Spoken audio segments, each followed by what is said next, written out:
Kanalımdan ve mutfağımdan herkese merhabalar. Bugün farklı bir teknik ile pişirilen bazlama tarifi vermek istiyorum sizlere. Pamuk gibi yumuşacık, şahane bir bazlama tarifidir. Mutlaka tarif defterinize eklemenizi tavsiye ederim. İlk olarak hamurumuzu yoğurarak başlayalım. 5 su bardağı un elenerek uygun bir kaba alınır.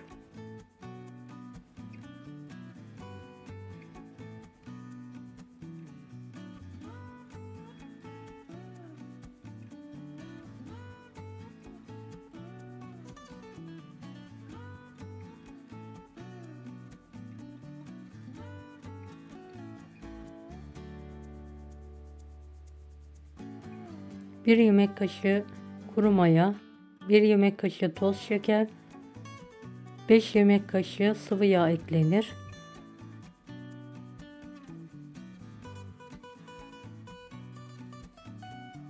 Bir tatlı kaşığı tuz, 2 su bardağına yakın ılık su kullandım.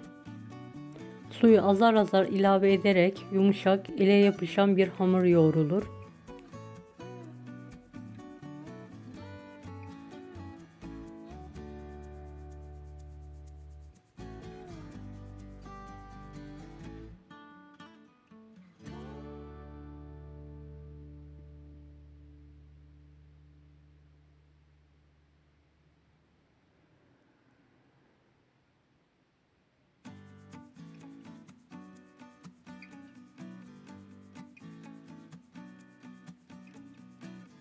Hamuru tezgah üzerine alarak 5-6 dakika pürüzsüz olana kadar yoğrulmaya devam edilir.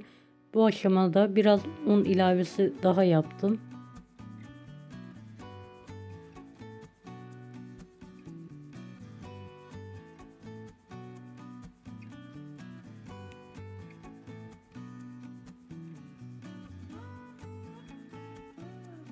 Evet, yoğurduğum hamuru tekrardan aynı kaba alarak üzerini kapalı bir şekilde mayalanmaya bırakıyorum.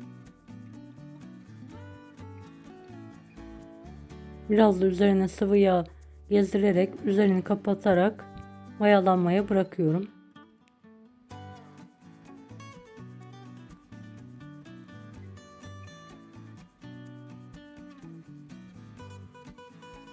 Mayalanan hamuru tezgah üzerine alarak biraz un ilavesi serpiyorum tezgahın üzerine.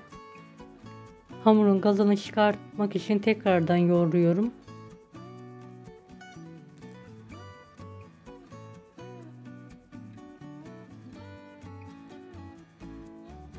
Hamuru ortadan ikiye keserek uzaltıyorum.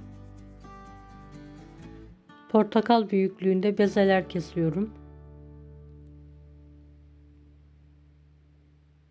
Toplamda 9 eşit bezeye keserek hamurlarımı yuvarlıyorum.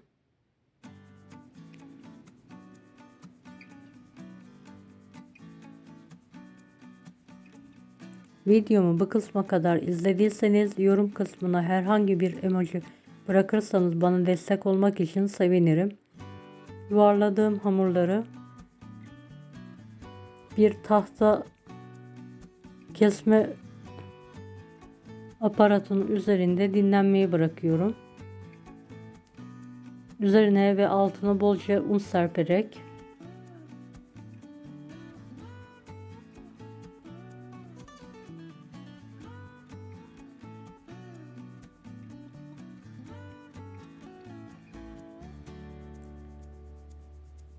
evet, yuvarladığım bezelerin üzerlerini temiz bir havluyla örterek 10-15 dakika mayalanmayı bırakıyorum. Gördüğünüz gibi kabardılar. Küçük bir merdane yardımıyla un serperek orta incelikte bezelerimi açıyorum.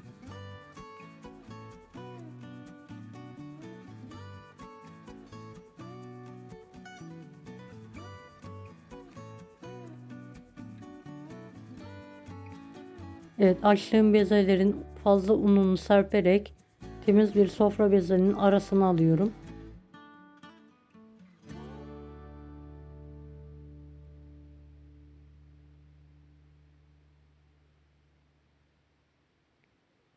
Tüm bezeleri aynı teknikle açarak Sofra bezinin üzerinde alarak dinlenmeyi bırakıyorum.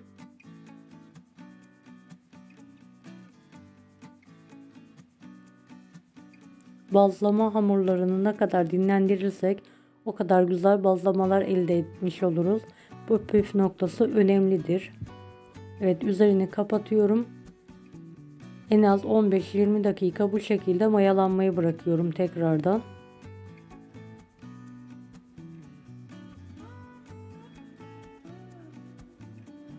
Evet, gördüğünüz gibi bezelerim kabarmaya başladılar. Uygun bir tavayı önceden ısıttım. Bazlama hamurunun üzerine alıyorum.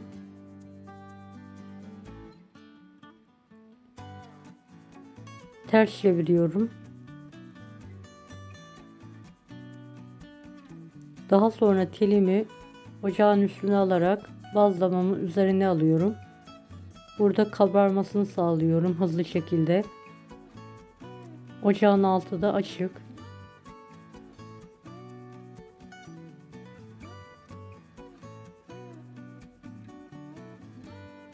Evet, gördüğünüz gibi kenardan kabarmaya başladı kısa sürede.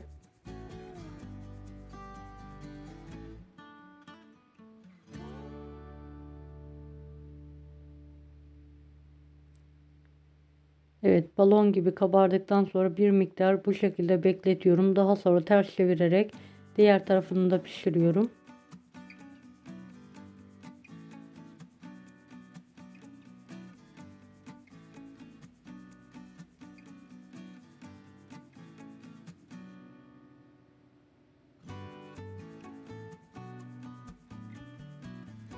Evet, diğer bazlama hamurlarımı da aynı teknikle pişirmeye devam ediyorum.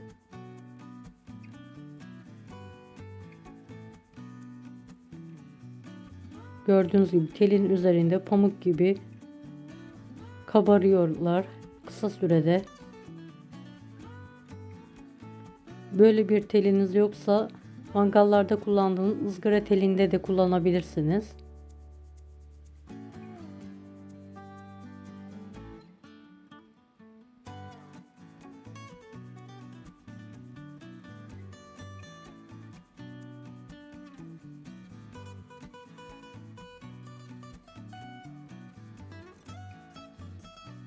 İster sahura, isterseniz iftara yapabileceğiniz kısa sürede bazlama tarifidir. Lezzeti de bir o kadar harika. Arasını istediğiniz şekilde malzeme kullanarak tüketebilirsiniz veya sade olarak da afiyetle yiyebilirsiniz. Evet, tüm bazlamalarım aynı teknikle pişirmeye devam ediyorum ben.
Evet, son bazlama hamurumu da pişirerek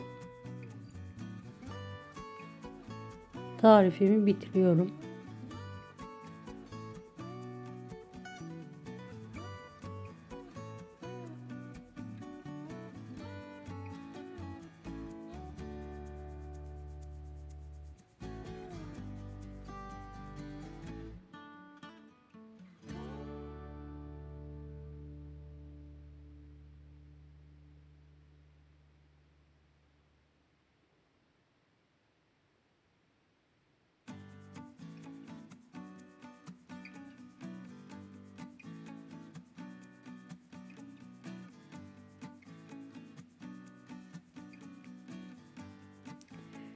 Kanalıma ücretsiz abone olmayı unutmayın. Bir dahaki videolarda görüşmek üzere. Allah'a emanet olun. Hoşça kalın. Evet, bazlamamın arasını açarak işini de göstermek istiyorum. Gördüğünüz gibi ışıl ışıl her tarafı kısa sürede pişiyor. Arasına ben et kullandım. Dilerseniz